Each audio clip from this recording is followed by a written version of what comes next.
Sinemaku. Tapi kan biasanya di karya-karya sebelumnya dari Prilly, dari Sinemaku berkomunikasi dengan teman-teman Gen Z biasanya. Nah kali ini ada strategi khusus nggak dari Prilly untuk marketingin untuk film ini ke teman-teman gak hanya Gen Z tapi juga keluarga, pasangan suami istri dan lain-lain. Silakan Prilly. Oke. Sebelumnya terima kasih untuk teman-teman media yang udah datang dan beberapa komunitas juga, terima kasih karena hari ini penuh banget yang datang. Gimana tadi nontonnya? Seru. Sedih. Nah kalau di film sebelumnya kan kita itu ngambil perspektif selalu dari perspektif anak ya. Kayak di Perayaan Mati Rasa itu dari perspektif anak pertama, Bolehkah Sekali Saja Aku Menangis dan film-film sebelumnya.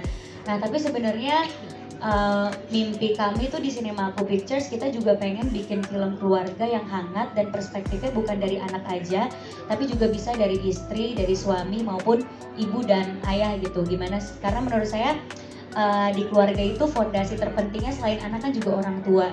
Bagaimana orang tua bisa membangun keluarga menjadi tim gitu.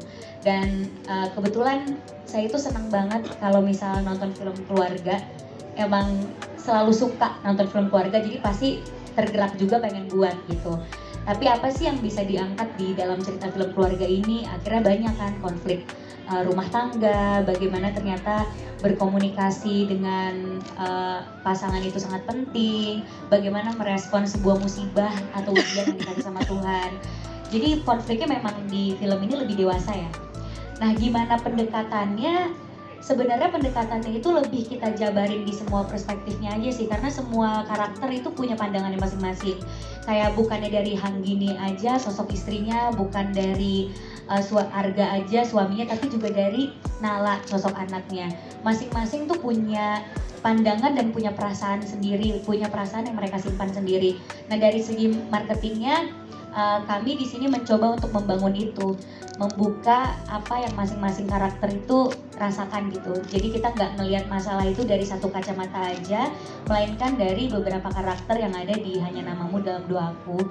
Dan yang paling penting di Hanya Namamu Dalam Doaku, gimana kita tuh bisa merawat kehidupan kita gitu, punya waktu sama orang-orang yang kita sayang, berkomunikasi dengan baik sama mereka, bagaimana kita bisa memanfaatkan semua yang kita punya, kebaikan, pertemanan, support system, itu adalah cara kita merawat kehidupan gitu. Jadi sebenarnya dari film ini aku pun belajar untuk merawat kehidupan aku sendiri, dan itu yang narasi yang kita munculkan gitu di marketing. Yes. Identitas dari Sinemaku kan juga sangat tebal di kacamata penonton di Indonesia, April. Ini gimana so far respon-respon di sosial media dari trailer dan lain-lain setelah dihadirkan Hanya Namamu Dalam Doaku? Alhamdulillah kita mendapatkan respon yang kita harapkan ya, semuanya suka banget sama karyanya walaupun baru nonton lewat trailer. Tapi udah memberikan respon yang luar biasa. Tapi yang paling penting itu respon di saat kita melakukan special screening. Kita kan melakukan special screening sama beberapa komunitas, influencer juga gitu.